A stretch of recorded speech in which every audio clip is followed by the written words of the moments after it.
Hey there, everyone. Welcome back to the Showing Up to Your Life podcast and YouTube channel. Art Burns here, you there, wishing you a happy day and hoping that you're doing well today. And really excited about today's episode. It actually, the topic of today's episode comes from one of our wonderful listeners. It actually comes from one of my patrons, the OG patron, Lorenz.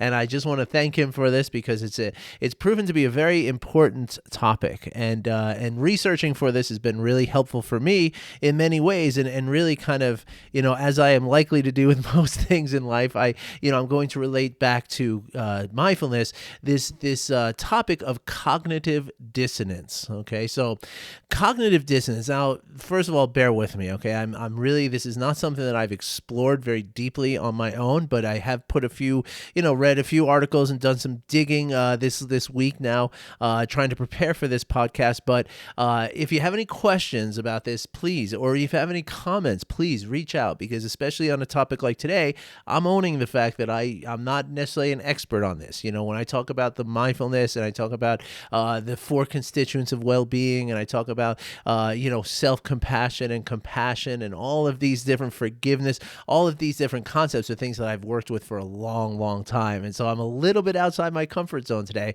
and I'm appreciating it. I really am appreciating it because, again, sometimes the instinct when we're asked to leave our comfort zone for whatever reason, oftentimes the instinct is to push back on that, right? And to feel like, oh, no, I can't do that. Like, to resist it, right?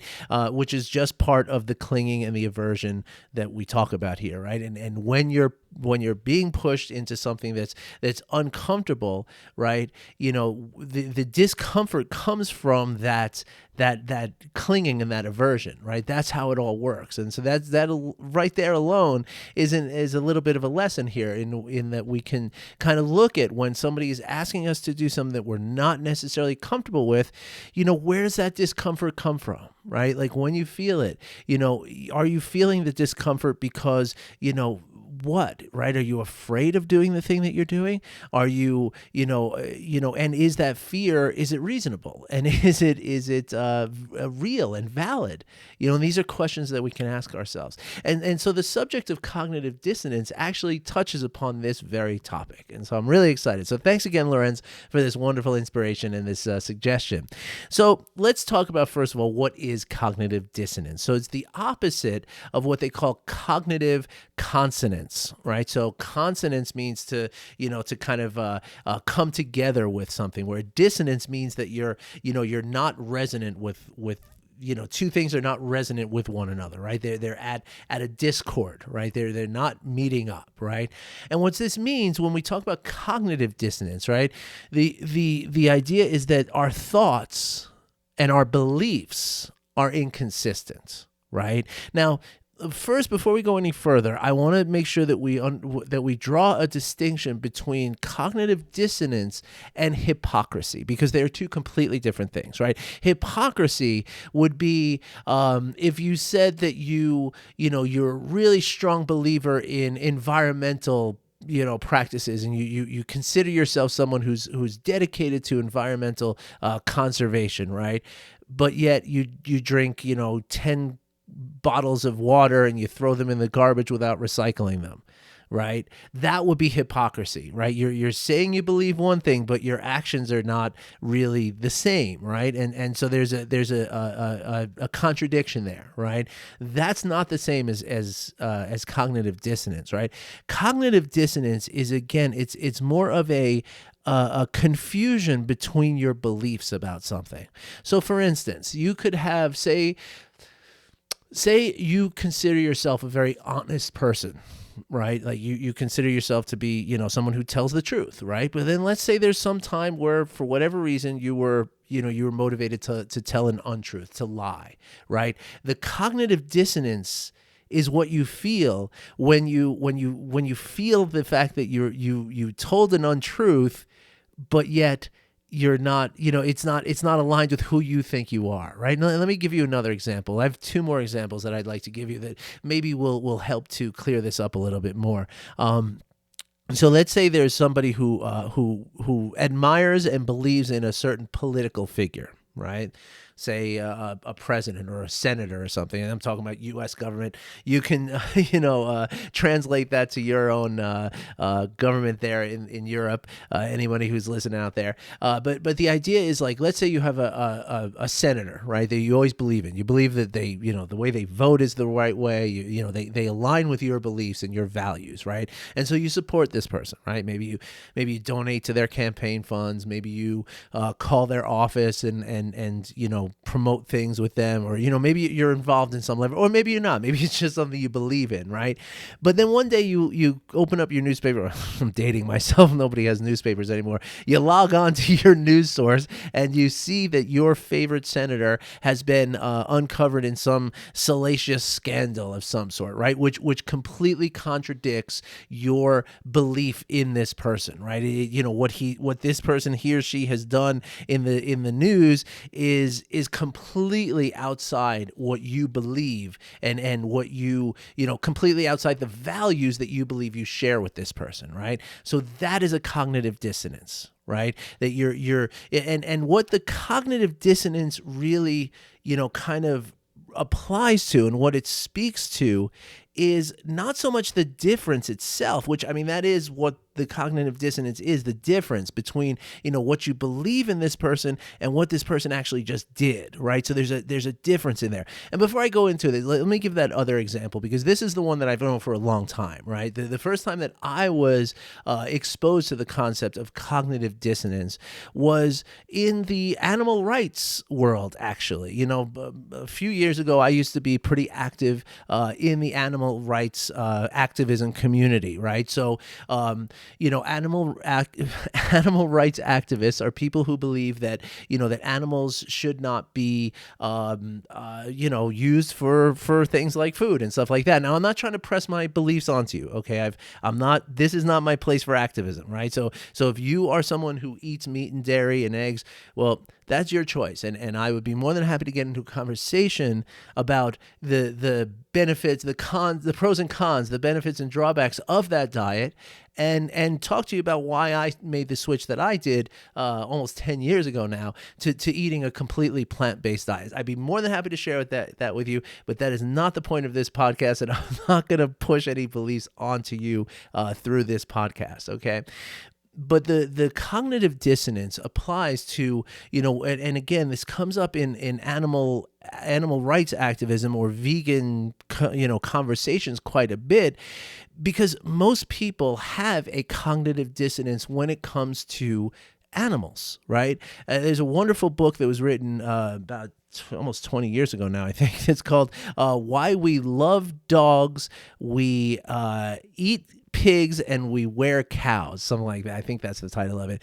Melanie Joy is the author. Amazing book, and she talks about this cognitive dissonance. And this was the first place where I was really, again, exposed to the concept of cognitive dissonance. So the cognitive dissonance that we talk about in the vegan community, right, is that a lot of people will look at a dog and see a companion and somebody who can, they see a being that belongs in their family, right? And of course, if you've ever owned or if you've ever had a cat or a dog or any other pet living in your home, that they really do become part of your family, right? I mean, people, when they pass on, you have a funeral and a burial and all that.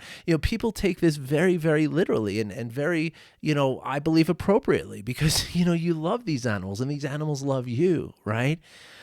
But the cognitive dissonance comes in when you see a dog as somehow different from a cow or a pig or a chicken, right? Because that's the thing. We look at these other animals that we use in agriculture and we say, those are not pets. These are pets, right? But the dissonance there is something that is, kind of false, right? Like it's not true that, I've met cows. I've actually pet a turkey, and I've also pet a goose. And you know what? They love getting pet.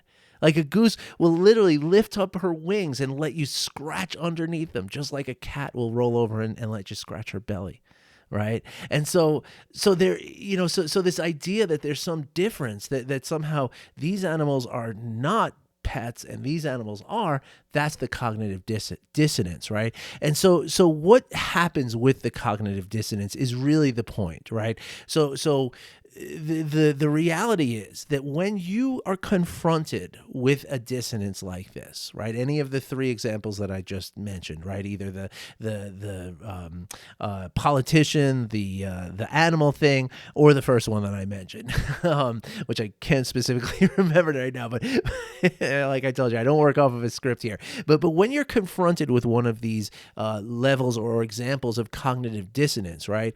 What happens is there's a discomfort in you, right? There's a mental discomfort that happens there, right? And at that moment, right, in that place of discomfort, your mind and your physical brain is going to, really dedicate itself to resolving this feeling that it's having.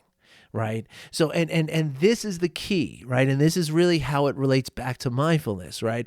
Because let's take the politician example, right? Because it's a little more neutral than the animal one, right? So you wake up in the morning and this politician that you've always believed in, you always believe that this person votes the right way, they're aligned with your values and your beliefs, you've always believed in them, you vote for them, you donate to them, all that, you're really on board with them, right?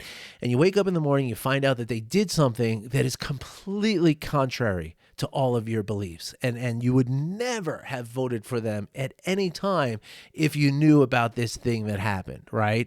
So now there's this dissonance, right? There's this somebody who you've come to really believe in and really trust, and they've shown you to be the exact opposite of everything that you believe in and love about them, right?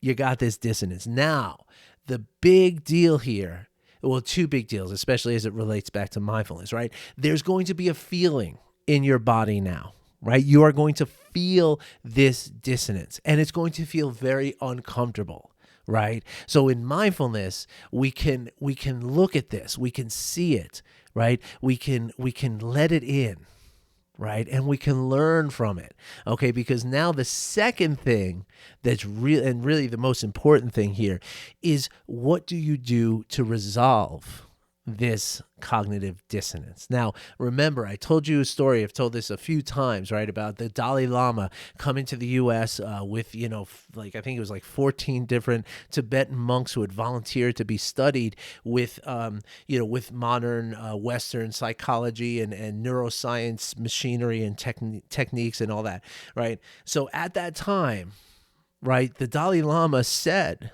like, he addressed the dissonance ahead of time, right? Because he said that if we find through this exhaustive scientific process, if we find that our tenets, that our beliefs that are millennia old are incorrect, then we have to change the texts. We have to go back and revise the beliefs that we've had for 2,500 years, right?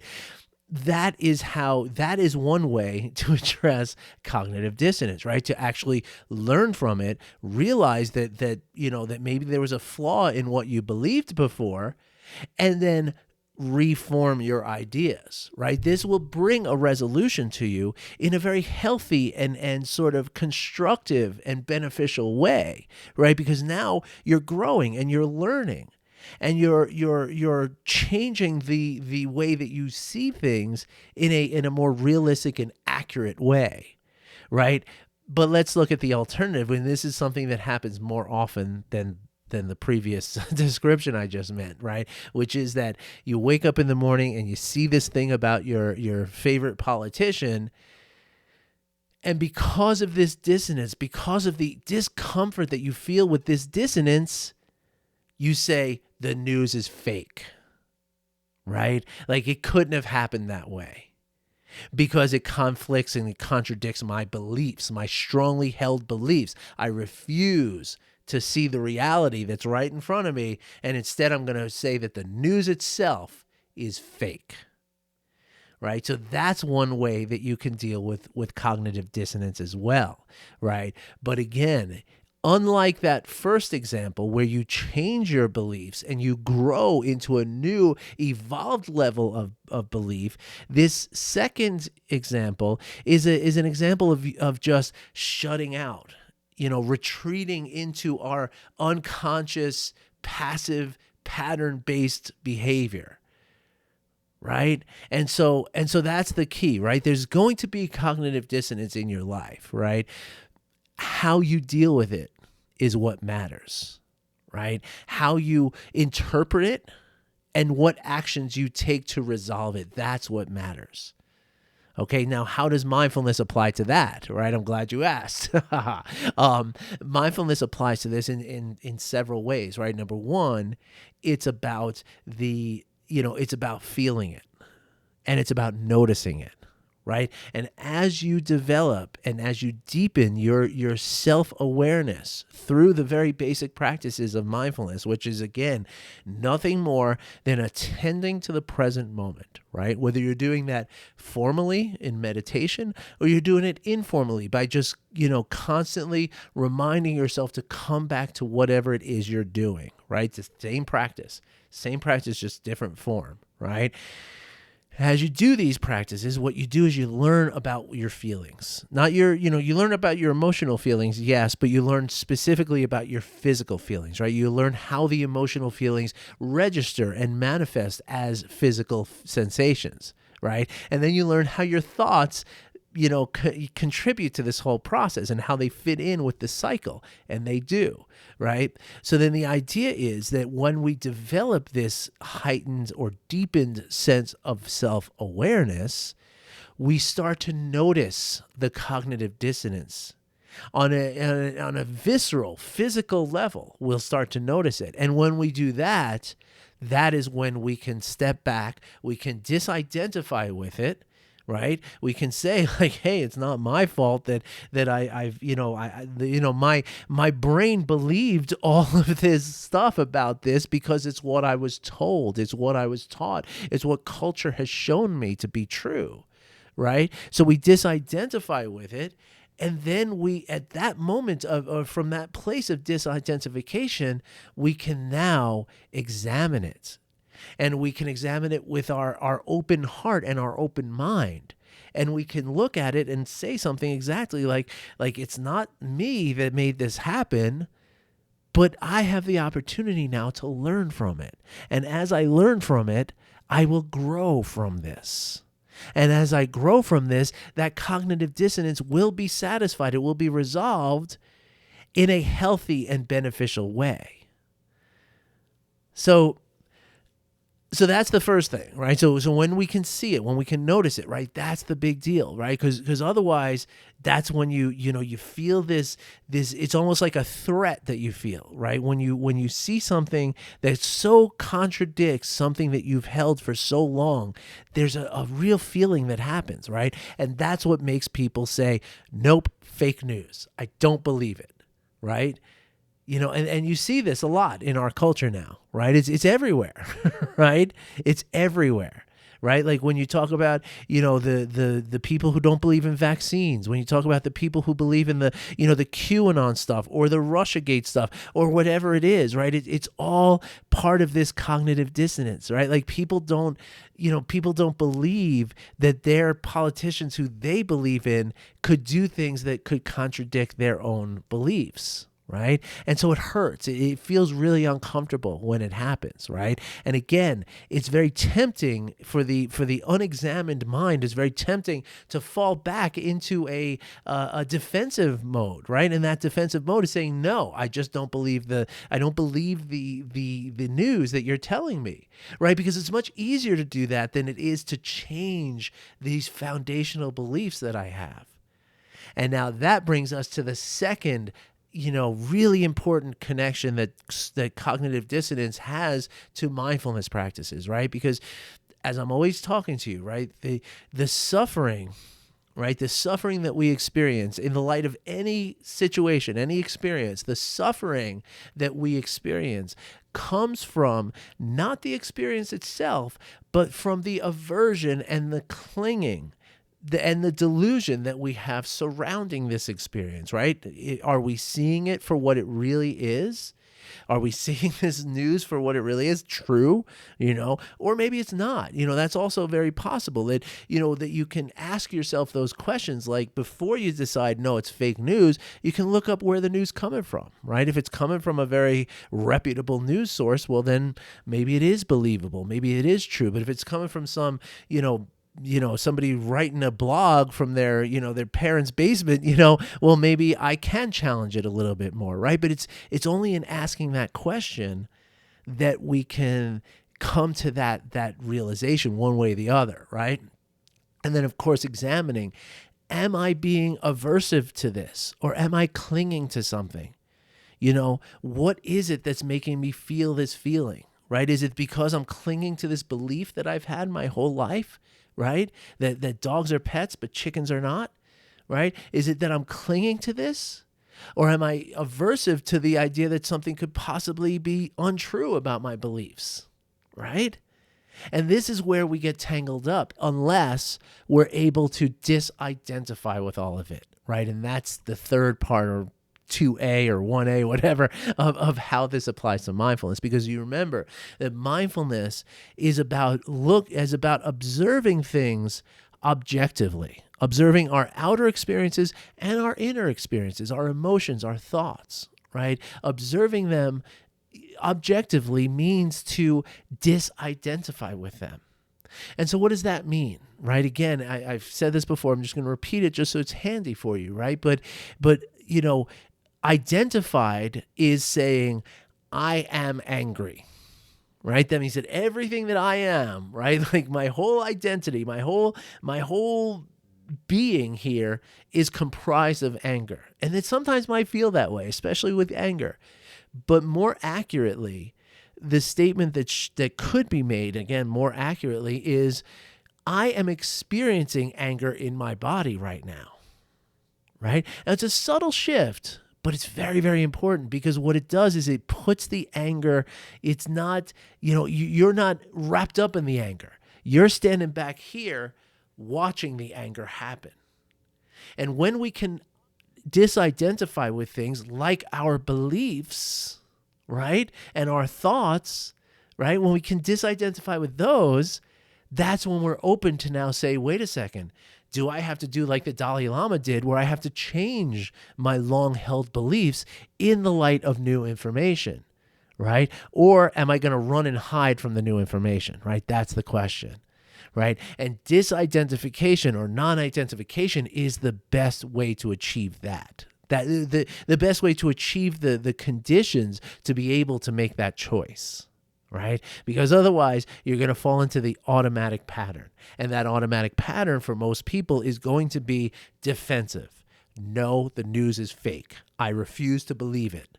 Right? Like that's not what the Dalai Lama did. Right? Like he did the opposite. Right? And so be like the Dalai Lama.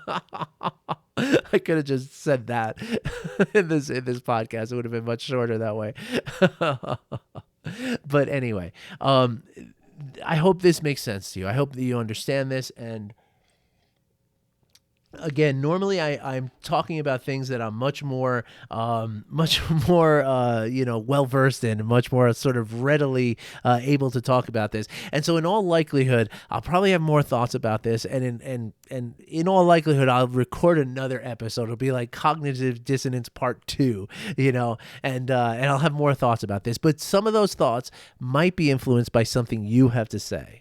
So I really do encourage you to reach out and let me know what you think about this particular episode. And if you have any questions about it, I would love to hear the questions. Okay. And then, of course, if there's another topic that you would like to hear me cover, I am ready to hear it. Okay. I'm coming up with the stuff that I think you want to hear. But if I'm not hitting the mark, if there's something else that you want to hear, let me know and I'll make that happen. It's the easiest thing for me to do.